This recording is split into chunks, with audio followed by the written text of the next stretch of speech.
বাংলাদেশ জাতীয়তাবাদী দল বগুড়া সদর থানা বিএনপি কর্তৃক আয়োজিত মাদক বিরোধী মাদক মুক্ত সমাবেশ গড়ার লক্ষ্যে 11টি ইউনিয়নের 99টি ওয়ার্ল্ড কাপ ফুটবল টুর্নামেন্টের আজকের এই সাবগ্রাম ইউনিয়নের মত বিনিময় সভা এবং লটারির মাধ্যমে পিকচার তৈরি করার জন্য আমরা এখানে উপস্থিত রয়েছেন।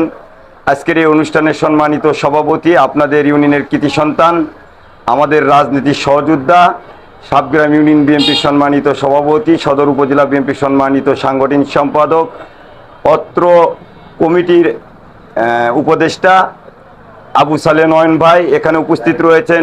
আমার আর এক প্রিয় সহযোদ্ধা, এরুল ইউনিয়নের কৃতি সন্তান, এরুল ইউনিয়নের সুযোগ্য ইউনিয়ন পরিষদের সম্মানিত চেয়ারম্যান, বগুড়া সদর উপজেলা বিএনপির সম্মানিত সাংগঠনিক সম্পাদক, অত্র কমিটির সম্মানিত আহ্বায়ক জনাব আতিকুর রহমান আতিক ভাই উপস্থিত রয়েছেন। আপনাদের আর এক কৃতি সন্তান, সদর উপজেলা যুবদলের আহ্বায়ক শ্রী অতুল দাদা উপস্থিত রয়েছেন। আমার বন্ধুবর বিশিন্দারা ইউনিয়ন বিএনপির সম্মানিত সভাপতি রাজিবুল করিম রাফি উপস্থিত রয়েছেন।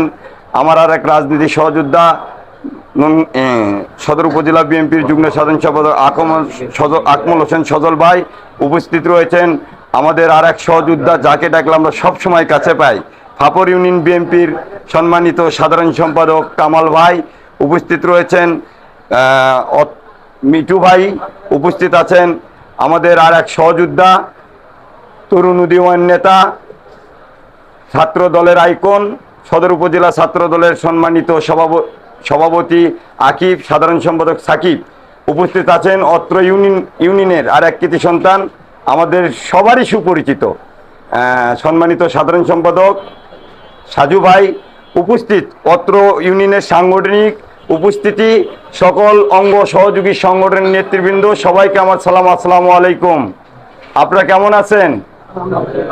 আসলে আমরা যে উদ্দেশ্যে এসেছি আমরা সফল হয়েছি। কি কারণে সফল? ফাপর ইউনিয়নে উদ্বোধনী যে খেলাটি আমাদের হয়েছে, সেখানে আমাদের মাননীয় সংসদ সদস্য রিজাউল করিম বাদশা ভাই শুরু থেকে শেষ পর্যন্ত উনি খেলাটি নিজে উপভোগ করেছেন এবং উনি খুব আনন্দময় হয়েছেন ওখানে দর্শকদের, এবং খেলাটা এত সুন্দরভাবে পরিচালনা হয়েছে, একটা কোনো কথা হয়নি। ওখানে রিপেরিও সুন্দর বাঁশি বাজেছে এবং আপনার জয়ী বিজয়ী দল কেউ কোনো প্রকারের জন্য একটা ভুলও ধরে নাই। এটাই আমাদের সাফল্য। তো আমরা চাই ঠিক ওই একইভাবে প্রত্যেকটা ইউনিয়নে আমরা যেন এইভাবে খেলাটা পরিচালনা করতে পারি। আমাদের স্লোগান কিন্তু একটাই, চলো যায় যুদ্ধে মাদকের বিরুদ্ধে। আর এই খেলাটার ধন্যবাদ পাওয়ার মতো ব্যক্তি হচ্ছেন কে? সদর উপজেলা বিএনপির সভাপতি মাকতুম আহমেদ খান রুবেল ভাই, জহুরুল ভাই সহ যারা আমরা রয়েছি। ইনশাল্লাহ আমরা দেখতে পেয়েছি আমাদের এই মাকতুম আহমেদ খান রুবেল ভাই যে সিদ্ধান্তটা নেয়, এই সিদ্ধান্তটাই কিন্তু আগামীতে কপি করে আমাদের যে আপনার পৌরসভাগুলো আছে তারা কিন্তু এইভাবেই পরিচালনা করে। কিভাবে আপনাদেরকে বলি, এই যে আপনার নির্বাচন চলে গেল, এই নির্বাচন পরিচালনা কমিটি যেভাবে করা হয়েছে একমাত্র সদর থানা বিএনপি মাকতুম আহমেদ খান রুবেল ভাইয়ের দ্বারাই শুরু হয়েছে। প্রত্যেকটা ওয়ার্ডে যায় বিশাল সমাবেশের মাধ্যমে নির্বাচন পরিচালনা কমিটি শুরু করা হয়েছে। এটা দেখে দেখে ওই আপনার পৌরসভা ওয়ার্ডগুলো ঠিক একইভাবেই বহন রাখছে। আচ্ছা, পৌরসভা ছিল তখন, বহন রেখেছিল। তাই আমি বলবো, আমরা সদরবাসী, আমরা 11টি ইউনিয়নে যে খেলাটা ছেড়েছে, এখানে খেলার আমাদের কিছু নিয়ম কানুন আছে। আমরা চাবো আমরা সবাই বিএনপি পরিবার, আমাদের যে খেলোয়াড় ভাইয়েরা অংশগ্রহণ করবে, যে পরিবারের সন্তান হোক না কেন, যে কোনো দলেরই ছেলে হোক না কেন, খেলোয়াড় মানুষ খেলবে, এটা আমরা সবাই আনন্দ একসাথে উপভোগ করব। প্রিয় সাবগ্রামবাসী, আপনাদেরকে একটি কথা বলি, হয়তো মাঠের সংকেত অনেক ইউনিয়নে রয়েছে, আবার অনেক ইউনিয়নে নেই। বেশি মাঠ যেখানে আছে সেখানেও বেশি সমস্যাও আছে, আর মাঠ কম যেখানে আছে সেখানে সমস্যা খুবই কম আছে। তো আমি বলি, অত কথা আমি বাড়াবো না, শুধু একটি আমি নিয়মটা বলে দিই আপনাদের মাঝে। এখন খেলার নিয়মও বলি। টুর্নামেন্ট নক আউট ভিত্তিক পরিচালনা হবে। উক্ত টুর্নামেন্ট 9টি দল অংশগ্রহণ করিবে। প্রত্যেকটি দলে 11 জন খেলোয়াড় অংশগ্রহণ করিবে। অতিরিক্ত 4 জন বদলি প্লেয়ার হিসেবে খেলতে পারবে।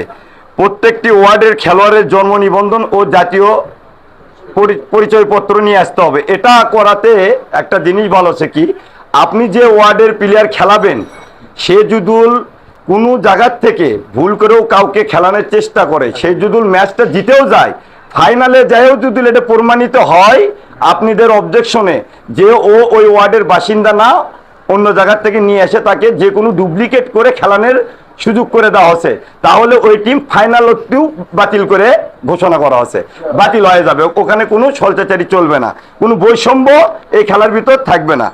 কোনো খেলোয়াড় ওটা তো বললামই, প্রত্যেক দলের নিজ নিজ জার্সি ও বল নিয়ে আসতে হবে। খেলার নির্ধারিত সময়ে 30 মিনিট পূর্বে মাঠে আসতে হবে। খেলায় রেফারির সিদ্ধান্ত চূড়ান্ত বলে গণ্য হবে। অনিবার্য কারণবশত খেলার তারিখ ও সময় পরিবর্তন হলে তা জানিয়ে দেওয়া হবে। টুর্নামেন্ট খালি পায়ে অনুষ্ঠিত হবে, মানে